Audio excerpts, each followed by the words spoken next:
జగిత్యాల పట్టణ వివేకానంద మినీ స్టేడియంలో తెలంగాణ రాష్ట్ర ప్రభుత్వం చేపట్టిన 2024 ప్రొఫెసర్ జయశంకర్ బడిబాట కార్యక్రమంలో భాగంగా ప్రభుత్వ పాఠశాలల విద్యార్థులకు పాఠ్య పుస్తకాలు, ఏకరూప దుస్తులు, నోట్బుక్లను Jagtial MLA doctor Sanjay Kumar, ZP chairman Dava Vasantha, జిల్లా కలెక్టర్ యాస్మిన్ బాషా, ఎమ్మెల్సీ జీవన్ రెడ్డి పంపిణీ చేశారు.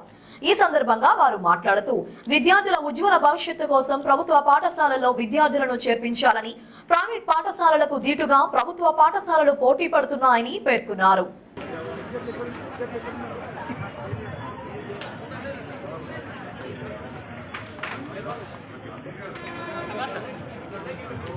ఉచితంగా మన పాఠశాల లోపల 1 నుండి 5వ తరగతి వరకు రాష్ట్ర ప్రభుత్వం ద్వారా నిర్వహించబడేటటువంటి ప్రొఫెసర్ రాకేష్ అందరూ ఓడకయ్యా. అనంతరం శశి చందన, శశి వందన 8th క్లాస్.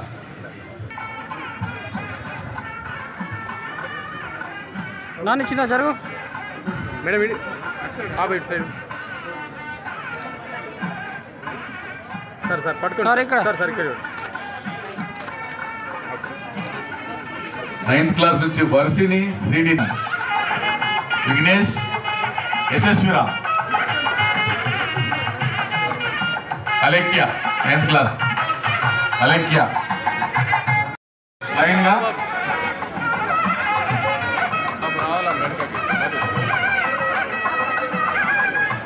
కూడా ఈసీఐ నుంచి అప్రూవల్ తీసుకొని దట్ ఇది ఎమర్జెన్సీ ఉంది, ఇది చేయాలి అని ఆలోచన విధానంతో మనం ముందుకు వెళ్ళడం జరిగింది. ఈసీఐ అప్రూవల్తో మనం అమ్మ ఆదర్శ పాఠశాల అమ్మలు ఎందుకు అని చాలామంది అరే వీళ్ళకి బాధ్యత ఇస్తే ఎలా అనేది దీన్ని వెనకాల గౌరవ సీఎం గారు ఆలోచన చేసింది ఏంటంటే విలేజ్ ఆర్గనైజేషన్స్ని చాలామంది ఎంపవర్మెంట్ గురించి మాట్లాడతారు, బట్ ప్రతి విషయంలో వాళ్ళ డెసిషన్, వాళ్ళ ఇన్పుట్స్ తీసుకోవడం జరుగుతుంది, వాళ్ళ పార్టిసిపేషన్ ఉంటుందో అప్పుడే నిజమైన మహిళలకి ఎంపవర్మెంట్ అని భావించిన సీఎం గారు ఇంత పెద్ద బాధ్యత అమ్మలకి ఇవ్వడం జరిగింది. అంటే విలేజ్ ఆర్గనైజేషన్కి గ్రామాల్లో ఇవ్వడం జరిగింది.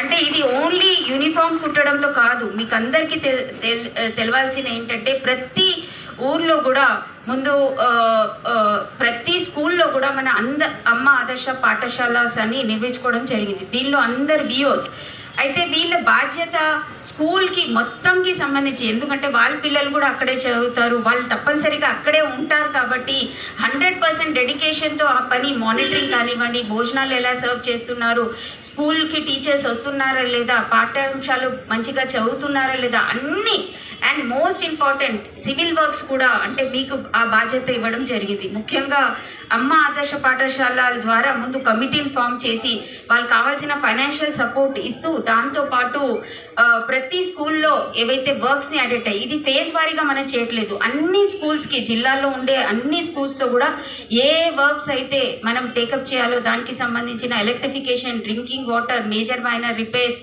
అదేవిధంగా టాయిలెట్ కన్స్ట్రక్షన్, ముఖ్యంగా ఆడపిల్లలకి టాయిలెట్స్ కూడా ఎక్కడైతే రిక్వైర్మెంట్ ఉంది స్ట్రెంత్ ప్రకారం అది కూడా మనం ఎన్ఆర్ఈజిఎస్ కింద ఈ పథకం కింద తీసుకురావడం జరిగింది.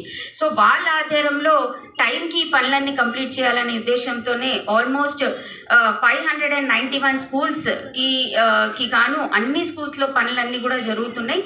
ఆల్మోస్ట్ 300 స్కూల్స్ మనం కంప్లీట్ కూడా చేసుకోవడం జరిగింది.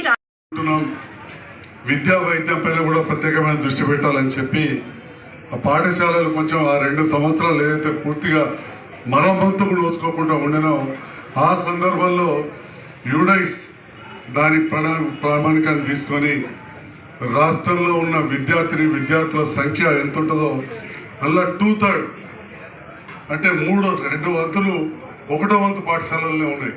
పాఠశాలలన్నీ కూడా తీసుకొని మన ఊరు మనబడి అనే కార్యక్రమాన్ని తీసుకున్న తర్వాత కొన్ని పూర్తయినాయి. రాయకల్లో జడ్పీహెచ్ఎస్ స్కూల్ అట్లాంటివి పూర్తి అయినాయి, కొన్ని దాదాపు పూర్తయినాయి. ఓల్డ్ హై స్కూల్ లాంటి, ఇక్కడ girls high school, new high school లాంటి ఆగిపోయినాయి. మరి ఈ రకంగా ఆనాడు మన జిల్లాలో దాదాపు 270 పాఠశాలలు తీసుకుంటే ఇంకా అవి పని కావాల్సి ఉంది. ఎలక్షన్ సందర్భంలో అమ్మ ఆదర్శ పాఠశాలల కింద దాదాపు 480 పాఠశాలలు తీసుకొని మరి వాటి పని చేసిండ్రు. అప్పుడు ఎలక్షన్ కోడ్ కాబట్టి మా ప్రజాప్రతినిధులకు కూడా పెద్ద సమాచారం లేకుండింది.